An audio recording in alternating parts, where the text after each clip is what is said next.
Now, I've been checking out my share of the Envy laptops as of late, particularly with the rise in processors. I looked at the 13-inch X360 as well as the 15-inch X360. Now, that full review will be dropping in a couple of days. But in the meantime, I took delivery of another Envy laptop, but this time it's geared towards creators. It's the all-new HP Envy 15, and I gotta say, premium looks, premium build with a gorgeous 4K OLED touch display. Pair that with 10th generation Intel processors along with the NVIDIA GeForce RTX 2060 with Max-Q design, and I look forward to testing that GPU. Hey everybody, it's Andrew, and this is my unboxing and first look at the HP Envy 15, all new for 2020.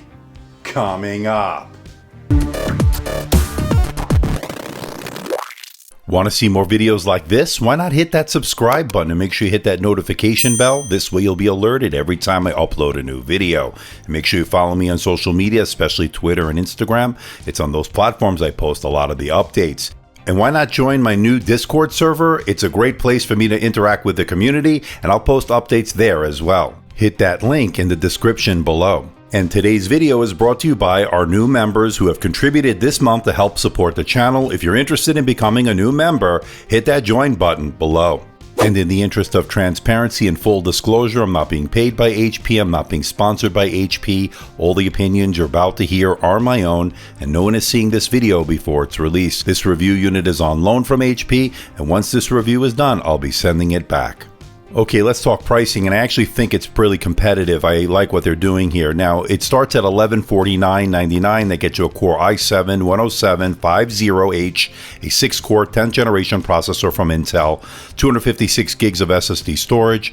It comes with a 15.6-inch Full HD display that gets as bright as 300 nits, and you can get that with also 16 gigabytes of DDR4 RAM. That's what that comes with. Now, if you go with the unit that HP sent me, again, same processor, except this one also has a better GPU. This one has the RTX 2060 with Max-Q design.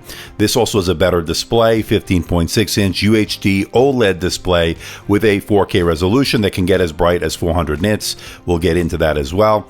And it also has 16 gigabytes of DDR4 RAM, 512 gigs of SSD storage, along with 32 gigabytes of Intel Optane memory. You can find the link below for more information and where you can buy it. And with specs and pricing out of the way, let's find out what you get inside the box. Let's open it up.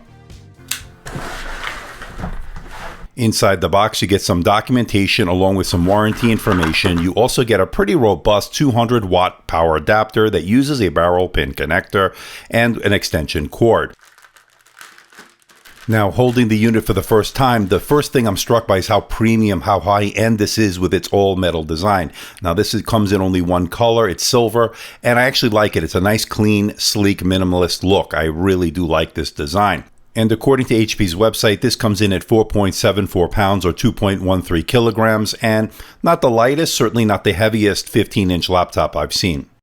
Now, to put its size into perspective, here it is with the Dell XPS 15 9500, and as you can see, the Dell has a smaller footprint than the Envy 15. Now, one difference between the two is that the Dell has a 16:10 aspect ratio, whereas the HP Envy 15 has a 16:9 aspect ratio. And here it is with the Dell XPS 17 9700, which is of course a little bit bigger since it is a 17-inch laptop than the Envy 15. And here it is next to the HP Spectre X360 15T here for 2020, and you can see the Spectre has a smaller footprint. And finally, here it is with the Envy X360 15 running the Ryzen 7. As you can see, it has a very similar footprint. And of course, as we always do, let's check out the port selection. Let's start off on the left side. We get your power port for your AC adapter, a USB-A port, an HDMI port, 2 Thunderbolt 3 ports, and of course, a micro SD card slot. Moving over to the right side, you get a heat vent, another USB-A port, and a 3.5mm headset jack to round out the ports. Pretty good port selection on this HP Envy laptop. But one thing I would say is instead of a micro SD card slot, I would have gone with a full-size SD card slot, especially if they're gearing this towards creators. That would have been my one change, but otherwise I think they did a pretty decent job. Now, unlike some other Envy laptops that we have to remove a rubber strip on the bottom, they make this one really easy to get inside. All you need to do is remove the T5 Torx screws, pop off the bottom plate, and you're in. I want to see them do that more often with their laptops. Now, once inside, you'll notice that there are 2 RAM slots for you to upgrade. That's good. That's user upgradable. And there also is an SSD that is user upgradable as well.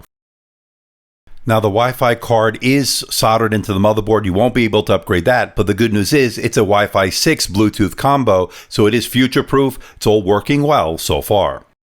And while inside, you'll notice it has a 6-cell 83 watt-hour battery. I'll bring you all the numbers in terms of battery life in my full review, as well as charging times. Now, this has audio by Bang & Olufsen, and there are dual speakers located on the bottom of the laptop. Now, one thing I notice is the volume is not that great. I wish it was a little bit louder, but it does have bass and it does have pretty decent mids. Let's give it a listen. If you watch my channel, you know I love the 2-in-1 category, and at the forefront, of course, is Microsoft and its Surface line. Hey everybody, it's Andrew, and this is my review of the all-new Microsoft Surface Pro 7. Coming up.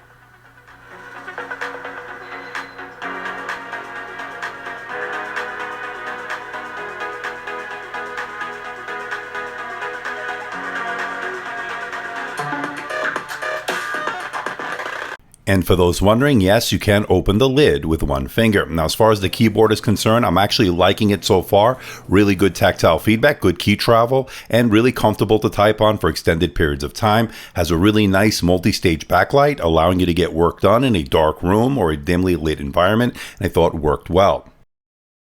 And it has a precision touchpad, decently sized with very good responsiveness, good 2-finger scrolling, buttery smooth, and all the Windows 10 gestures are working as advertised. So far, it's looking good.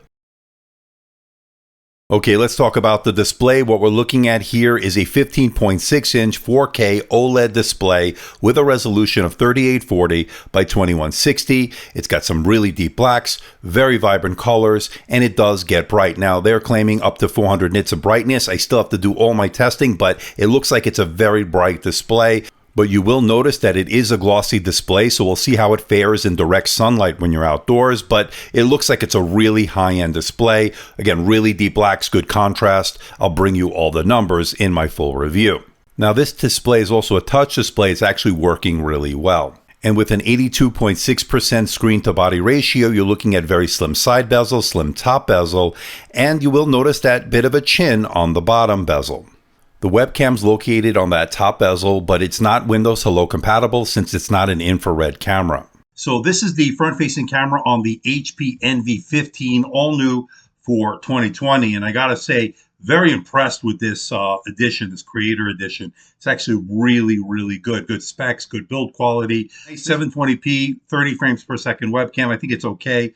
Not the best I've ever seen, certainly not the worst, certainly adequate to do Skype or Zoom or any kind of work from your home needs.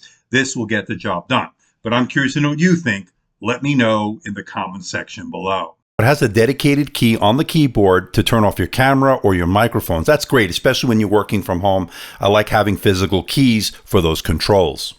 And as I mentioned, it doesn't have a Windows Hello camera, but it does have a fingerprint scanner located on the keyboard that allows you to log in with Windows Hello, and it's working well. Setup was easy and registered my finger each and every time I used it. So far, so good. Now, I'm really looking forward to testing performance on this because this packs a Core i7-10750H, a 6-core 10th generation processor from Intel. It also has the NVIDIA GeForce RTX 2060 with Max-Q design as for a GPU. So I look forward to testing it, putting through its paces, test the thermals, because this also has vapor chamber cooling, similar to what we saw with the Dell XPS 17 and the Dell Precision 5750. So I look forward to testing out to see how that vapor chamber cooling will fare in real-world use.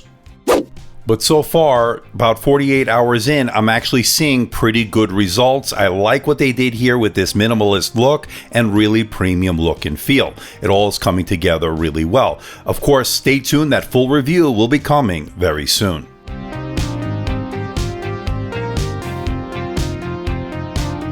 So what do you think about this bad boy, the HP NV15? I absolutely am loving it so far. Premium build, premium looks, really sleek minimalist design, and I really do like it.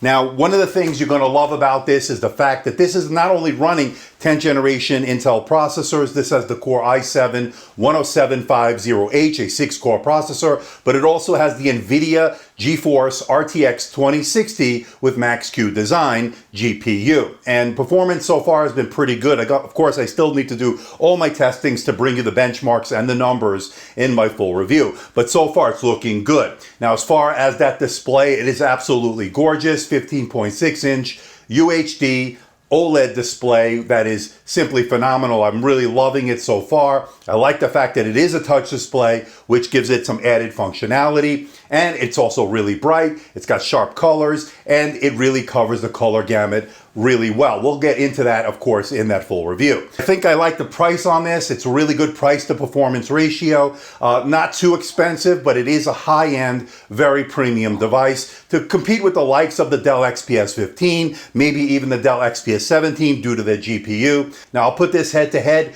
with the Dell XPS 15 and 17 very soon. I'm going to do a special live stream to compare them. We're also going to compare it to the MacBook Pro 16. So stay tuned for a very special live stream, special videos coming up. So please hit the like button, please subscribe, please share this video.